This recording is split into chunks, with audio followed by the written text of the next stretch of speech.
আফগানিস্তানের বিপক্ষে দারুণ জয় তুলে নিয়েছে শ্রীলঙ্কা। সেই সুবাদে সুপার ফোরেও চলে গিয়েছে তারা। আর বাংলাদেশকেও পরবর্তী রাউন্ডে নিয়ে গেছে লঙ্কানরা। ভারতের সাবেক ক্রিকেটার ও ক্রিকেট বিশ্লেষক রোহান গাভাস্কার মনে করেন বাংলাদেশের এখন দেখানো উচিত তারা কতটা ভালো দল। বাংলাদেশ গ্রুপ পর্বে নিজেদের সেরাটা দিয়ে খেলতে পারেনি বলে জানিয়েছেন গাভাস্কার।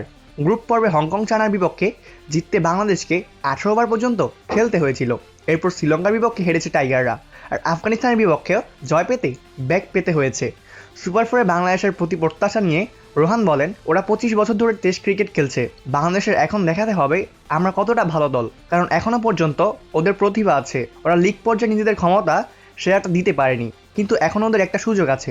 রোহান মনে করেন বাংলাদেশের দেয়ালে পিঠ থেকে গিয়েছিল, এখন নিজেদের সেরাটা বের করে আনা উচিত। তিনি বলেন, যখন আপনার পিঠ দেয়ালে ঠেকে যায় আর সবাই আপনাকে এরকম বাতিল করে দেয়, তখন সেটাই ওদের সেরাটা বের করে আনা উচিত। আর আশা করি আমরা একটা সত্যি প্রতিযোগিতামূলক বাংলাদেশ দলকে দেখতে পারবো। বাংলাদেশ দলের ব্যাটারদের মধ্যে কেউই ভালো ছন্দে নেই।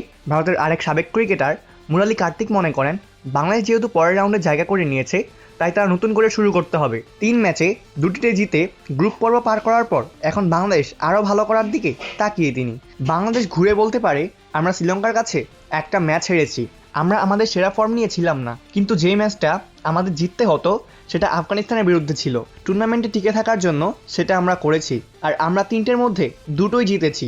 আর এখান থেকে আমরা আরও অনেক ভালো করতে পারি। প্লেভাস নিউজ, অপূর্ব দাস।